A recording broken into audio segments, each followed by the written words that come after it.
Welcome to my YouTube channel. तो कैसे हैं आप सब? बहुत अच्छे से होंगे। पिछले वीडियो में हम लोग क्या पढ़े थे, क्लास 11 के बोर के बारे में पढ़ लिया था, जो कि बहुत इंपॉर्टेंट था। बोर से रिलेटेड क्वेश्चंस बने जाते हैं, वो एग्जाम में पूछे जाएंगे। ठीक, अब यहाँ पे हम लोग बोर की थ्योरी जो पढ़ी थी वो इलेक्ट्रॉनों के बेस पे था कि कैसा हो सकता है। अब उसके बाद हम लोग पढ़ेंगे इसकी कमियां। अगर तुम नोटिस की होगी तो हम लोग जो भी चीजें पढ़ रहे थे उनकी कमियां बहुत जरूरी थी पढ़ना, क्योंकि कमियां ही हो सकता है कि तुम्हारे एग्जाम में पूछा जाए। तो मैक्सिमम बार कमियां ही पूछा गया है कि आप थ्योरी भी बताइए और उनकी कमियां की थे, जैसे ड्रॉबैक वगैरह क्या थे, ये सब पूछे जाते हैं। तो यहाँ पर भी हमने बोर की कमियां पढ़नी है। तो बोर ने जब अपनी कमियों में ये बहुत सारी चीजें दर्शाया था कि जब हमारा कोई भी इलेक्ट्रॉन है या कण है, कोई भी चीज है, जब वो क्या हो रहा है, वर्णक्रमिक हो रहा है, जब वो वर्णक्रमिक हो रहा है तो उसकी स्पेक्ट्रा की व्याख्या उन्होंने सही से नहीं किया था। ना तो उन्होंने जीमैन और स्टार्क प्रभाव, ये सारी चीजों का संतोषजनक उन्होंने अच्छे से व्याख्या नहीं की थी। बहुत सारी ऐसी सारी कमियां थी जिन्होंने उनके बारे में क्या किया था, अच्छे से हमें बताया नहीं था। अब उन्हीं कमियों के बारे में हम लोग बहुत अच्छे से समझेंगे और जानेंगे कि इनकी कमियां क्या हो रही है। अगर तुम ध्यान से पढ़े होगे तो उनमें तुम कमियां खुद से भी लिख सकते हो कि उनमें कमियां होंगी क्या। तो तुम ये भी बोल सकते हो कि जो इनमें इलेक्ट्रॉन थे उनकी स्पेक्ट्रा को अच्छे से व्याख्या नहीं की थी, और जो रेखाएं हैं उनकी संरचना, जो रेखाएं हमारी बन रही थी, वर्णक्रमिक जो रेखाएं हो रही थी, उनकी संरचना की बारीकी से व्याख्या नहीं किया था। ना तो जीमैन ना तो स्टार्क प्रभाव के बारे में बताया था कि ये सारे प्रभाव क्या होते हैं। ये कौन नहीं बताया था? बोर ने। ये सारी चीजें अगर तुमने थ्योरी में पढ़ा होगा तो तुम्हें याद होगा कि थ्योरी में क्या क्या चीजें पढ़ाई गई थी, क्या क्या उनकी कमियां थी। तो अब हम उन सारी चीजों को हम लोग पढ़ेंगे बहुत अच्छे से। ना तो इन्होंने बताया था कि रासायनिक बंधों द्वारा निर्मित होते परमाणुओं की क्षमता क्या है, ये सारी चीजें इन्होंने बहुत अच्छे से डिस्कस नहीं किया था। तो हेडिंग क्या बनाओगे?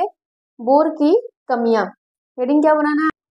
ध्यान से देखो, उसमें क्या लिखा गया है, बोर की सीमाएं, या फिर तुम्हारा ये क्या है, कमियां। ठीक, इसमें क्या क्या दिया है? यह सिद्धांत एक से अधिक इलेक्ट्रॉन या मल्टी इलेक्ट्रॉन परमाणु वाले परमाणुओं के परमाणु स्पेक्ट्रा, किसकी बात कर रहा है ये? स्पेक्ट्रा की व्याख्या नहीं करता। स्पेक्ट्रा जानते हो, ये पढ़ाएंगे तो समझ में आ जाएगा कि स्पेक्ट्रा होता क्या है। ठीक है, स्पेक्ट्रा हम लोग बहुत बारीकी तरीके से समझेंगे क्योंकि ये इम्पोर्टेंट हो जाता है। फिर उसके बाद नेक्स्ट क्या है? बोर का सिद्धांत वर्णक्रमिक रेखाओं की बारीकी या बारीक संरचना की व्याख्या करने में विफल रहा।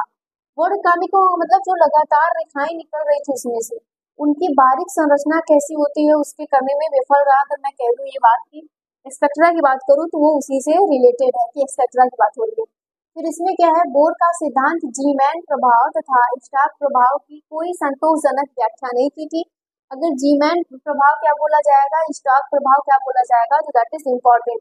ये इम्पोर्टेंट हो जाता है क्योंकि ये क्वेश्चंस पूछे गए हैं। अगर आप देखेंगे तो स्कूल में कई बार ऐसा पूछ भी लेते हैं कि होता क्या है। ठीक है, फिर उसके बाद क्या है? बोर का सिद्धांत रासायनिक बंधों द्वारा निर्मित अणु बनाने की परमाणुओं की क्षमता की व्याख्या नहीं करता है। अब रासायनिक बंध क्या था जब लोग पढ़ रहे थे? अगर आपको याद होगा तो 10th में कुछ चीजें थोड़ी बहुत पढ़ी थी कि रासायनिक बंध क्या होते हैं। रासायनिक बंधों में किसके रूप बनता है? इलेक्ट्रॉन के शेयरिंग से बनती है ये सारी चीजें, कि आप लोग जानते हो कि रासायनिक बंधों में क्या होता है। क्या करते हैं लोग? अपने इलेक्ट्रॉन शेयर करते हैं तो उनमें केमिकल बॉन्डिंग बन जाती है। केमिकल बॉन्डिंग भी कई तरीके की होती है। उनमें बनने के बाद अणु बनाने की परमाणुओं की क्षमता, जो हमारा परमाणु था वो अणु बनाने की उसकी क्या क्षमता थी उसके बारे में व्याख्या करने में ये विफल रहा। जबकि हम लोग देखते हैं कि परमाणु ही क्या बनाते हैं? अणु, और बहुत सारे अणुओं का वो निर्माण करते हैं। अगर परमाणु ना हो तो अणु ना बने। इन सब के बारे में कौन व्याख्या नहीं किया था? बोर ने। बोर की ये सारी बहुत सारी कमियां थी जिन्होंने बोर ने बहुत अच्छे से इसको सही समझाया था क्या होता है। अब हम लोग पढ़ेंगे स्पेक्ट्रा। स्पेक्ट्रा क्या होता है उसके बारे में ध्यान से सुनना।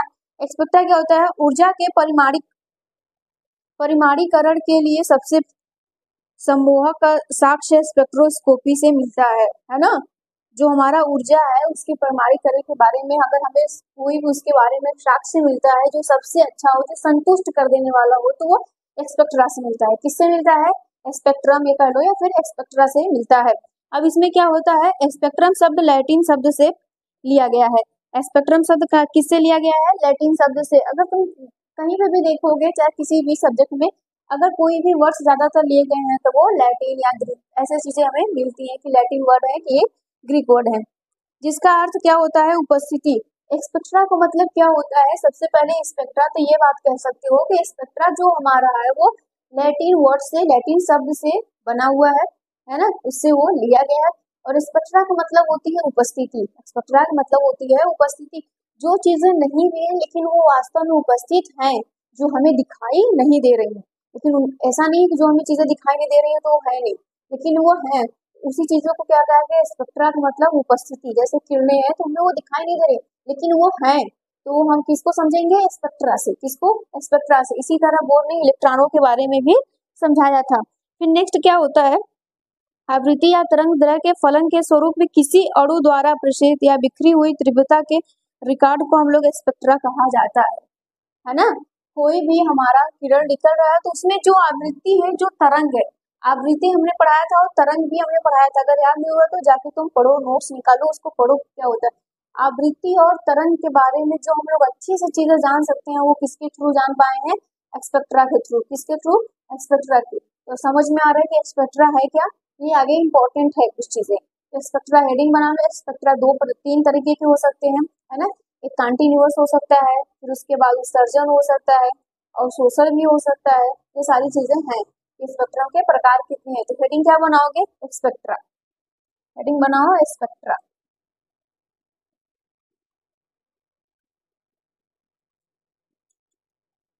ठीक। स्पेक्ट्रा होता क्या है? अब इसके बारे में हम लोग लिख सकते हैं कि स्पेक्ट्रा होता क्या है, तो ये लिख सकते हो कि नहीं? ऊर्जा के परिमाणीकरण के लिए सबसे पहले लिखो इसमें ऊर्जा के परिमाणीकरण के लिए सबसे पहले कौन आया? सबसे पहले स्पेक्ट्रोस्कोपी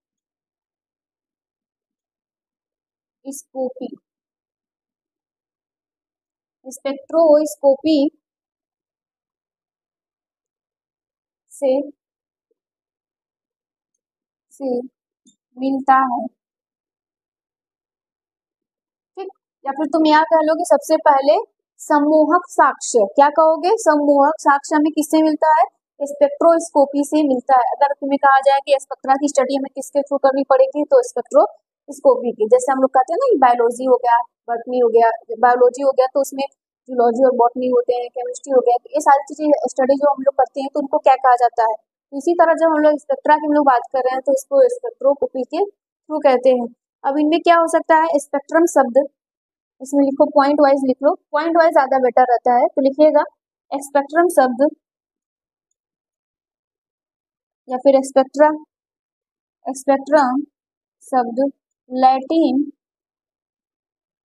शब्द से लिया गया है, जिसका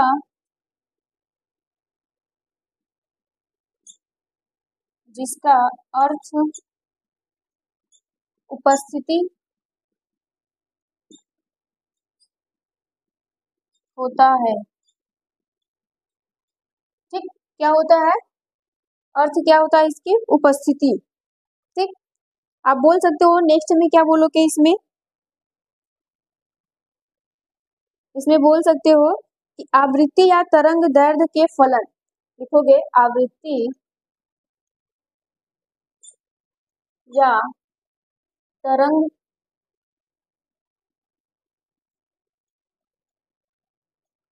दैर्ध्य के आवृत्ति या तरंग दैर्ध्य के फलन के रूप में किसी अणु द्वारा के रूप में किसी अणु द्वारा अणु द्वारा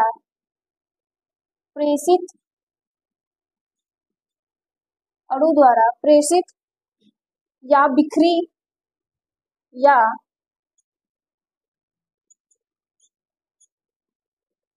बिखरी हुई, क्या बोलोगे?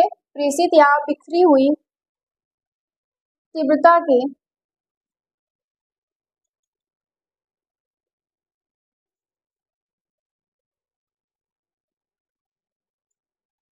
के रिकॉर्ड तीव्रता के रिकॉर्ड को उसका स्पेक्ट्रम कहा जाता है।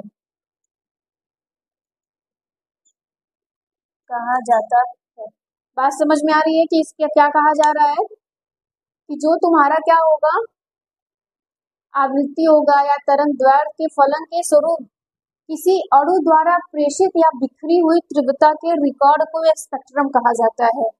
जब मतलब तुम बात कर रहे हो कि तुम्हारा कोई भी अणु है, ठीक है, कोई भी अणु है, उसकी आवृत्ति तरंग दैर्ध्य के फल स्वरूप, है ना, फल स्वरूप बोला गया है, फलन के रूप में बोल सकते हो। फिर उसके बाद बोला जा रहा है प्रेषित या बिखरी हुई, प्रेषित का मतलब एक जगह या फिर पूरी बिखरी हुई तीव्रता के रिकॉर्ड को उसका स्पेक्ट्रम कहा जाता है। क्या कहा जाता है? उसका स्पेक्ट्रम कहा जाता है। स्पेक्ट्रम कितने प्रकार के होते हैं? तीन प्रकार के होते हैं। एक सतत, जिसको हम लोग कंटिन्यूअस कह सकते हैं स्पेक्ट्रम। फिर उसके बाद क्या हो सकता है? उत्सर्जन होता है, जिसको हम लोग इमिशन लाइन भी कहते हैं। फिर थर्ड जो होता है वो क्या होता है? अवशोषण, मतलब एब्जॉर्बेशन लाइन। ये तीन प्रकार के होते हैं। ये तीनों पूछे गए हुए हैं, आपसे पूछा भी जा सकता है, तो इतना यहाँ तक नोट करिए।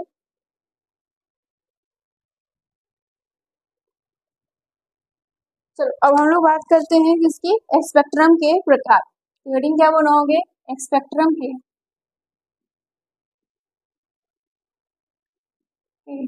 प्रकार। यह तीन प्रकार के होते हैं। ठीक, यह तीन प्रकार का होता है और फिर होती है। पहला कौन है? सतत, ठीक है, बोल सकते हो क्या? सतत स्पेक्ट्रम।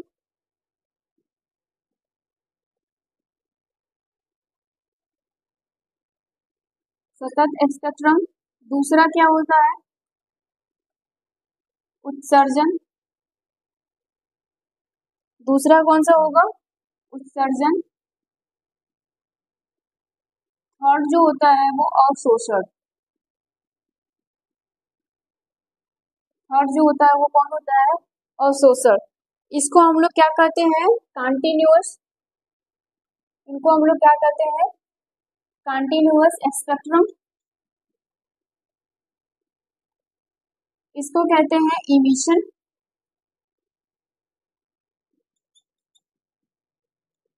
इमिशन लाइन बोल सकते हो, लाइंस कह लो। इसको हम लोग बोलते हैं एब्जॉर्बेशन। क्या बोलते हैं? Absorption line. ठीक, वो बनाने का तरीका मेरा ऐसा है, तो ये मत सोचना कि गलत है। ठीक, ये कौन सा हो गया? एब्जॉर्प्शन लाइन हो गया। अब इसके बारे में हमें बहुत ज्यादा डिटेल तो पढ़नी नहीं होती है, लेकिन हमने जान लिया कि कितने प्रकार के होते हैं, तो तीन प्रकार के होते हैं, ये जान लो। अब उसके बाद हम लोग पढ़ लेते हैं जो एग्जाम में हो सकता है, अगर आप कोई भी कॉम्पिटेटिव एग्जाम दोगे तो इसमें पूछ लिया जाता है कि कौन किरणें ज्यादा होती हैं उनकी आवृत्ति तरंग दैर्ध्य के मामले में। तो क्या होगा? हम लोग जानते हैं कि सबसे ज्यादा कौन कौन किरणें इसमें हो सकती हैं। ठीक, कॉस्मिक किरणें लिखो।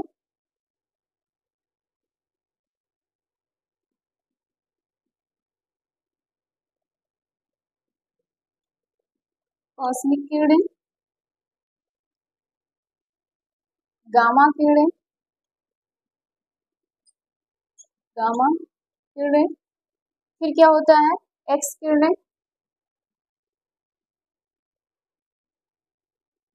एक्स किरणें। फिर कौन आएगा? परावैंगनी किरणें, परावैंगनी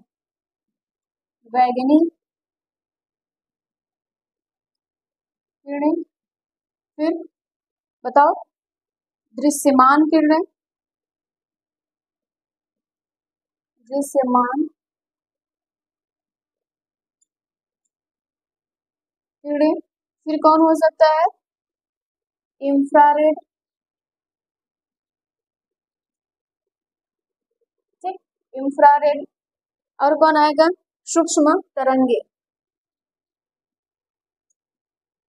सूक्ष्म तरंगे, आप बोल सकते हो ये सब क्या क्या होती हैं। फिर उसके बाद आती हैं रेडियो तरंगे। रेडियो तरंगे, तो आप बता सकते हो, अगर आपसे पूछ लिया जाएगा कि कौन किरणें क्या है, किसकी आवृत्ति ज्यादा है कम है, तो आप बड़े आसानी से इसमें से बता सकते हो। ठीक, अब हेडिंग बनाओ यहाँ पे, हाइड्रोजन।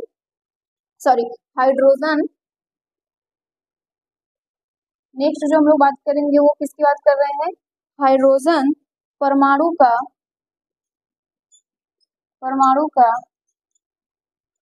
लाइन एक्सपेक्ट्रम,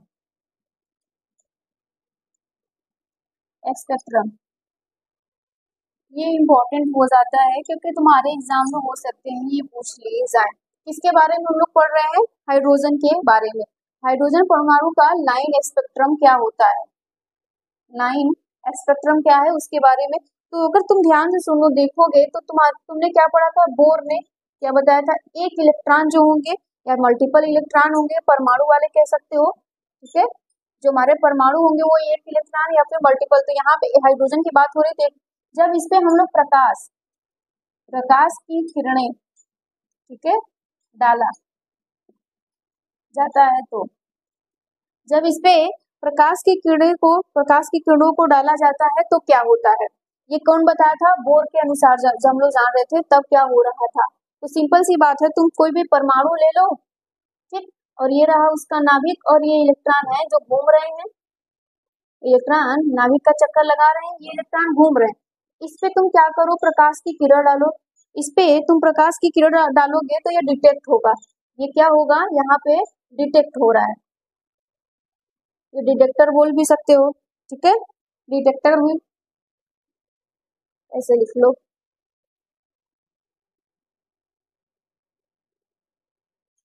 ठीक, डिटेक्टर का ये काम कर रहा है। फिर उसके बाद क्या होगा तुम्हारा, ऐसे एक पर्दा लगा होगा, एक पर्दे पर ऐसे ऐसे क्या होंगे, स्पेक्ट्रम लाइन के थ्रू जा रही होंगी, ये पर्दा है तुम्हारा, ठीक, ये पर्दे हैं या फिर पर्दा ही बोलो, कोई दिक्कत नहीं है। तो तुम क्या किए, यहाँ पे तुम्हारा एक परमाणु था, उसके नाभिक थे, इलेक्ट्रॉन उसके चक्कर लगा रहे हैं, तुमने इस पे लाइट जैसे ही डाला तो क्या किया, ये डिटेक्टर का काम करने लगा, ठीक। फिर उसके पीछे तुमने एक पर्दा लगाया था और यहाँ पे तुम्हारी सारी जो किरणें हैं वो लाइन में चल रही है, ये जब लाइन में चली गई तो इसी को हमने क्या बोला, स्पेक्ट्रम बोला।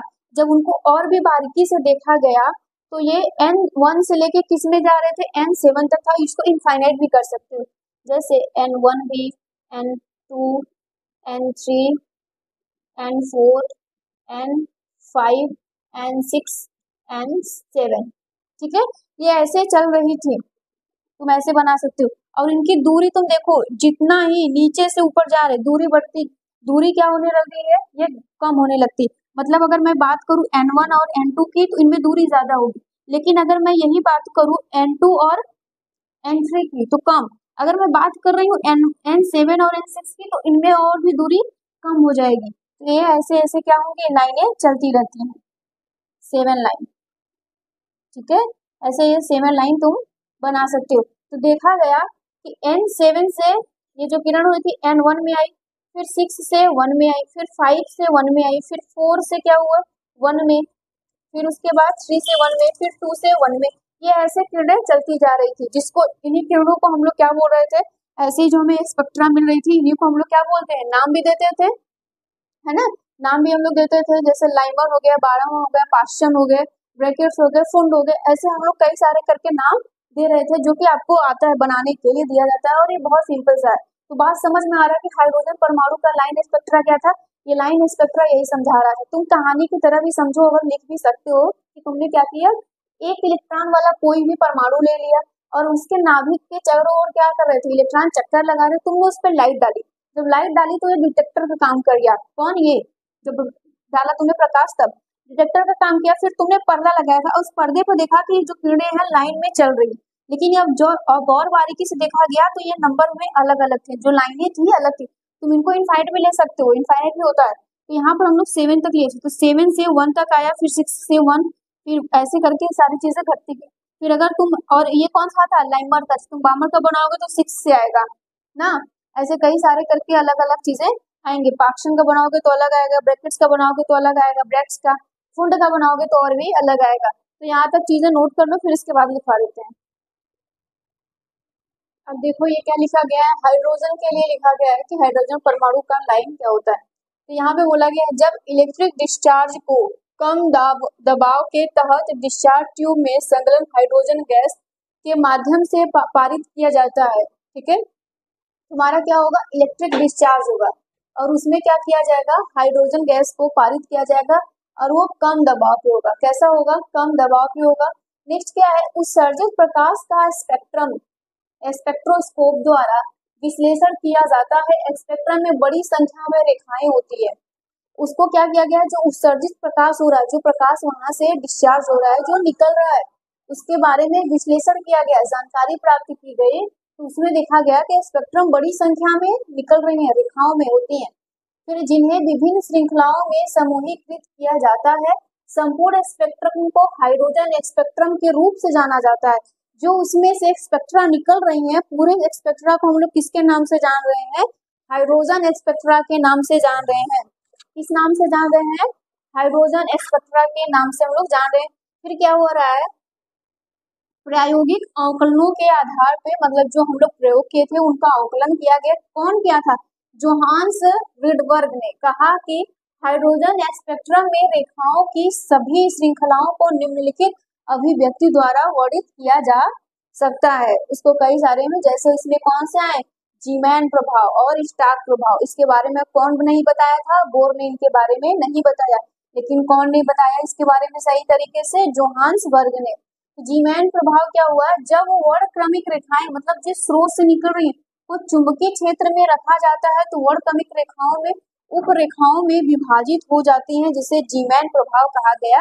यहाँ पे बहुत सिंपल सी बात तुम बोल सकते हो कि जो हमारा पदार्थ है, जो हमारा कण है, ठीक, जब हम लोग उसको रख रहे हैं किसमें, मैग्नेटिक क्षेत्र उसमें जब हम लोग दे रहे हैं तो वो क्या हो रहा है, कई सारी रेखाओं में विभाजित हो जा रहा है, जिसे हम लोग जीमैन कह रहे हैं।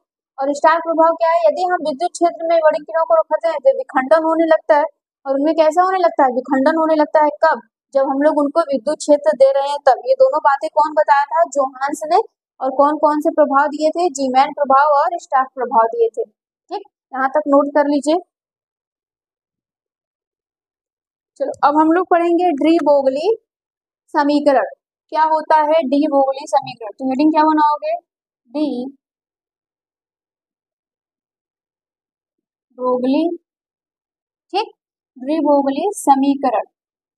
अब यहाँ पे ब्रोकली नहीं है जो खाते हैं हम लोग। इसमें क्या होगा, पदार्थ का दोहरा व्यवहार,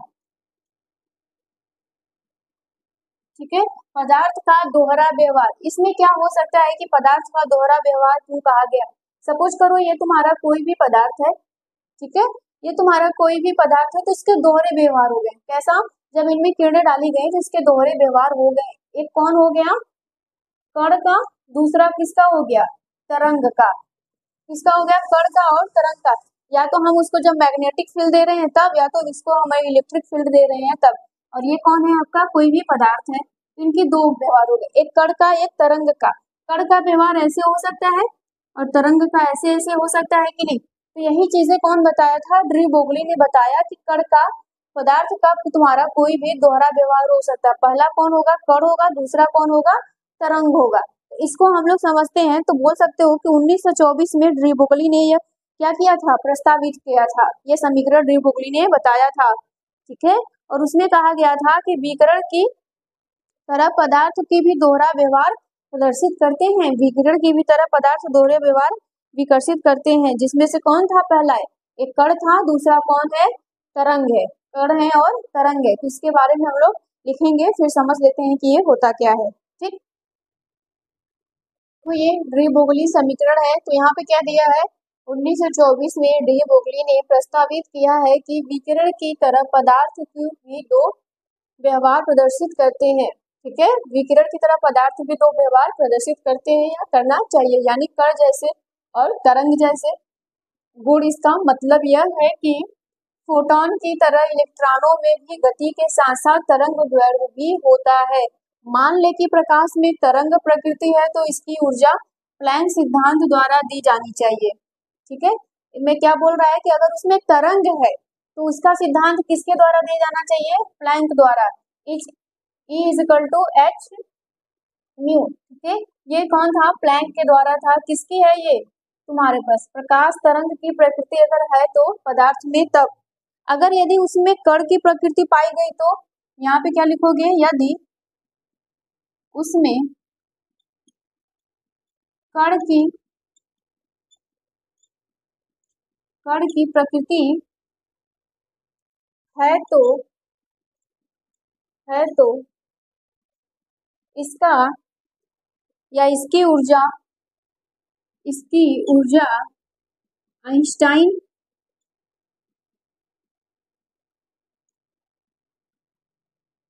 किसके द्वारा देनी चाहिए? आइंस्टीन बोल सकते हो ना, या आइंस्टाइन बोल लो।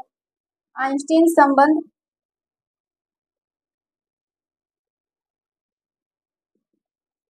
ठीक द्वारा